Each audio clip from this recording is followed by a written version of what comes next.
Well, Mr. President, I thank my colleague and the ranking member of the Senate Budget Committee, Senator Merkley. I just want to start by reading a statement. This is a quote. Anyone that says current policy baseline is the right way to go is engaging in intellectual and economic fraud. It's intellectually lazy. My basic mission in life is just to try to create some honest math, unquote. That wasn't from Senator Van Hollen or anyone on this floor. This was from a Republican member of the House, Congressman Schweikert from Arizona, talking about exactly the issue we're debating here in the United States Senate. Let me read you another quote, a little more colorful. Again, about this Republican accounting fraud. Quote, "This is fairy dust, and they're just full of crap, and I'm going to call them out on it."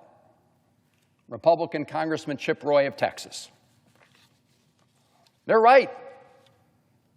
This is a fraud. This is a fraud that would make the Enron scammers blush.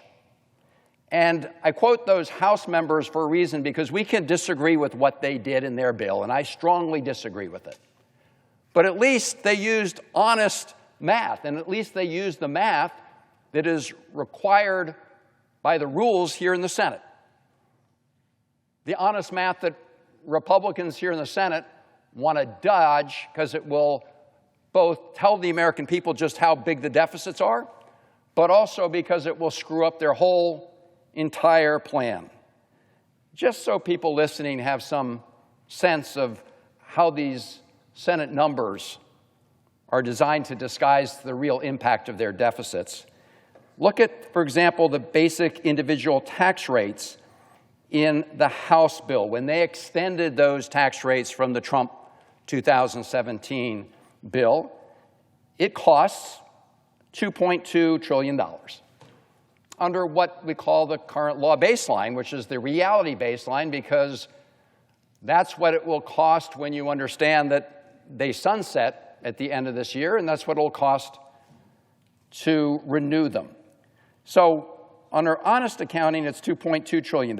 Under the Senate fraudulent accounting, that $2.2 trillion deficit miraculously becomes an $83 billion deficit. Let's look at the House permanent extension of key deductions for businesses. That would cost honest accounting $821 billion. Under the Senate accounting scam, $6 billion. So what we're seeing here is this blatant, deliberate effort to mislead the American people about the true costs of this bill, about the deficit impacts of this bill, about how it will impact the debt.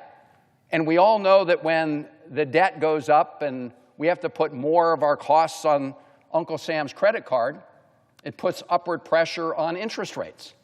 That means Americans will pay higher interest rates on their mortgages, on their car loans, and everything else. So when you try to hide the deficit impact, you really are trying to fool the American people, and we're here to blow the whistle. Now, I just want to show our colleagues something that was put together by the Committee for a Responsible Budget. And if you look at the blue, you can see for each year, starting this year, 2025, 2006, the blue is what Senate Republicans claim their bill will add to the deficit. The red is how much more it will actually add to the deficit. So at the end of this 10-year period, what you see is Senate Republicans are claiming that their bill will add $441 billion, which is still a big number, but the real number when you do honest accounting, when you add up all of these, it's $4.2 trillion, a much bigger number. Now, I do want to point something out on this chart. I think everybody watching should understand it. If you look at these orange parts, these are the additional deficits from tax cuts. Starting here in year 2029, 2030, you'll see that they actually do start going down. Why is that? It's because the tax cut that President Trump promised for no tax on tips, they phased those out. This is all just a make-believe ruse. Yeah, we start providing no tax on tips, but those disappear. The tax breaks for wealthy people, they go on. And they go on not just for this 10-year period, but the reason they violate all the rules of reconciliation is because they keep going on after that. And as Senator Merkley said, if you look at the entire history of the Byrd rule, that's Senator Byrd, it was designed to make sure that 51 senators through a vote could not make these kind of permanent changes in any area, but specifically they were worried about areas that increased the national deficit and debt. So what Republican senators are doing is not only misleading the American people, but they're violating the entire structure that carved out this special procedure that we call reconciliation for the budget, which was intended to lower deficits and debts, not have them go on forever. As Senator Merkley has pointed out, I think if you look over a 30-year period, we're talking about $35 trillion plus additional to the debt. And Republicans want to hide that from the American people. That is budget fraud, pure and simple, and it is a violation of the rules of the United States Senate. This whole special structure that was created not to blow bigger holes in the debt and deficits, but to actually try to constrain them. So shame on everybody who's part of this fraud on the American people. I yield back my time. Would the senator from Maryland yield for a question? I will. I found it very interesting that you pointed out that these tax provisions for the middle class, no tax on tips, is phased out, and no tax on overtime is phased out. And what you're saying, I believe, is that when they put into this bill that a tax break is ending, they're saying that it doesn't cost any more in the following years. So they are certainly saying that their current policy baseline that they want us to make believe about would say that this wouldn't cost them. In other words, if they extended this, it wouldn't cost anything. It is interesting to note, not only does that expose the fraud behind the current policy baseline, but they made a very deliberate choice. Even though they now say that they can make these tax cuts permanent and still comply with the rules, they decided to make the tax cuts for very rich people permanent. But even though they say it's not going to cost anything anymore to provide, tax cuts with no tax on tips, they're phasing those out. And all of these areas are where President Trump made promises that he was going to take care of some working people. Well, man, those go away fast. Tax cuts for the rich, they go on for not just the full 10 years, but they keep going, which is why this is a violation of the entire reconciliation process. So I find two things very interesting. They're saying if something was in the law that they passed in 2017 and it expires, they're pretending it doesn't expire and therefore extending doesn't cost anything. But in their own bill, when they say a provision expires, they're saying, no, it really does die, and therefore we're saving money in the years after. How is those two things possibly consistent? Well, clearly they're not. I mean, this is literally magical thinking. This is why Republican Congressman Schweihart called this, or Chip Roy called this fairy dust, and why the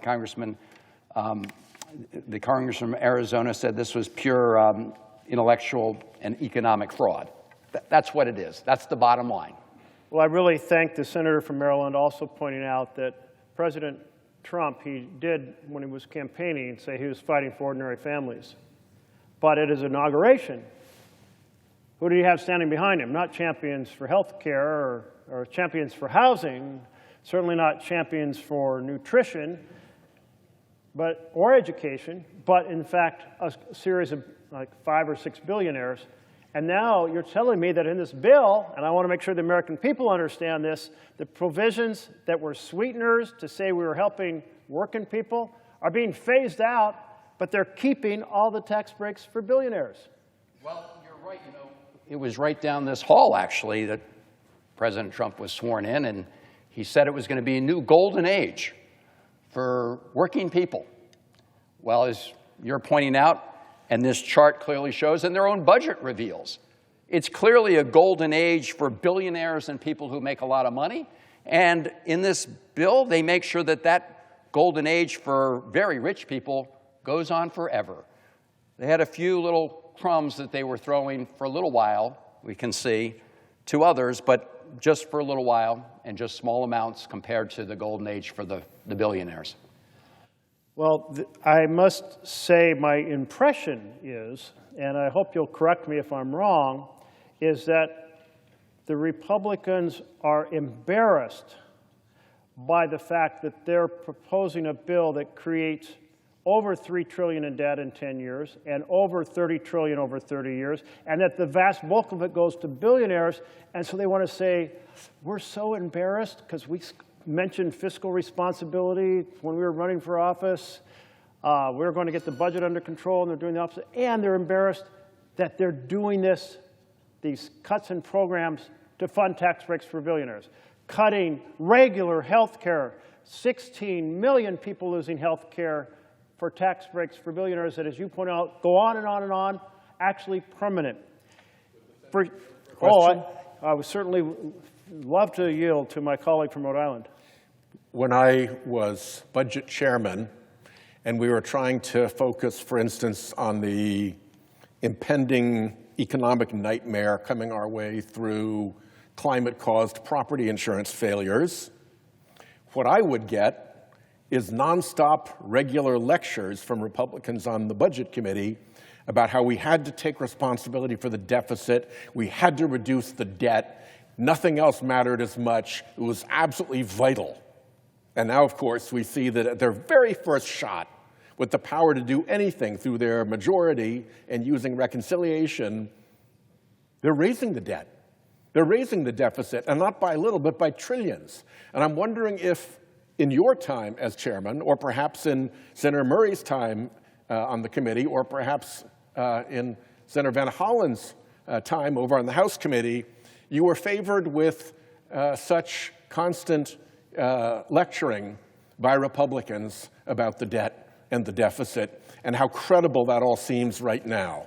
I'll yield to Senator Murray. I thank the senator for his question, because it's just stunning to me that the vast majority of debate, in fact, all the debate that came from Republicans at the time I was chair of the Budget Committee trying to put forward a smart budget for the United States of America, the only thing they talked about was debt and deficit. The only challenge they made to us was debt and deficit. The only time we tried to do anything for child care, for health care, they threw the debt at us. So it is pretty stunning to me that now that they need to raise the debt for giving tax breaks to the very rich people who stood behind the president at his inauguration, then they play with the numbers and pretend it's not real, and a trillion all of a sudden becomes zero, and I'm using some rule you've never heard of to try and pretend that this isn't real. It's fairy dust. I just want to say, to answer the question from the senator from Rhode Island and pick up on what my colleagues have said, that when I was the senior Democrat, the ranking member on the House Budget Committee, Paul Ryan was the chairman of the committee. And look, we disagreed on many things. We agreed on many things. We both agreed that we should get our deficits and debt under control. We had different ideas on how to do it. He wanted to privatize Medicare. We wanted to close tax breaks for the rich. But we wanted to close tax breaks for the rich. But the reality is that the holy grail, I mean, the only guiding North Star for Republicans at that time was we've got to bring down deficits and debt. This is not that Republican Party, not in any way, shape, or form. They clearly don't give a damn. In fact, they are worried, as we can see, that the American people still care, which is why they want to engage in this fraudulent scheme. But I'll just close on this. I remember one of those years, I believe it was the 2012 Republican convention. They even put up a debt clock. They put up a debt clock at the convention. I can't find it. Right? I'm looking under my desk for the debt clock here because Republicans seem to have hidden it away forever. They want to wish it away. That's what they're telling us.